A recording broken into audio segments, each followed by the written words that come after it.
Hello, Marc from ADM Investor Services International. With some thoughts on the PMIs that we're getting through, the strength of the yen versus the dollar, and the weakness of the overall dollar index, and perhaps looking at some of the factors which are playing into that. But I start today with a little review of the data that we've had today, which doesn't make for great reading for Japan Inc., as we like to call it. We've had the exports data, which proved to be weaker than expected at minus 4.2% year on year. And as one can see on my first chart, perhaps the most important part of this, which is the exports year on year from Japan, is Japan actually hasn't seen growth in exports for 2 years. Hardly something which one would expect to see a strengthening currency.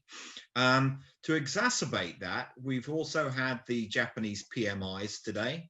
And again, perhaps most importantly in terms of manufacturing, we are still not really seeing any meaningful recovery. And again, for 19 months, the Japanese manufacturing PMI has actually been in contraction territory, albeit only very modestly now at 49.7.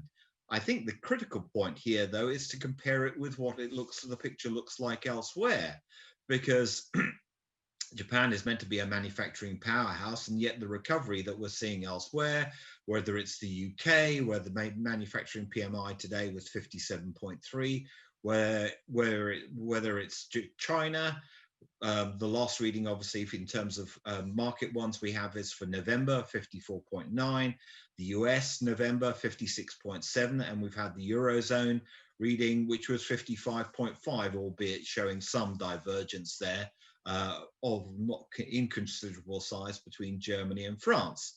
That's sort of by the by, but it's not something that one would expect to see resulting in a strengthening currency. But as my third chart for today shows, which is the dollar-yen level, we are gradually sort of chipping away at levels which the Japanese authorities clearly are going to feel increasingly uncomfortable with. And when one has in the background that profile of exports from Japan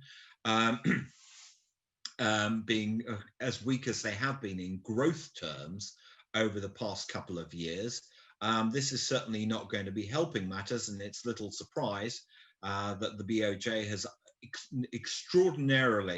extremely extraordinarily, as Ministry of Finance, tapped a extra line of $6 billion to perhaps be more prepared if it needs to intervene on this particular side.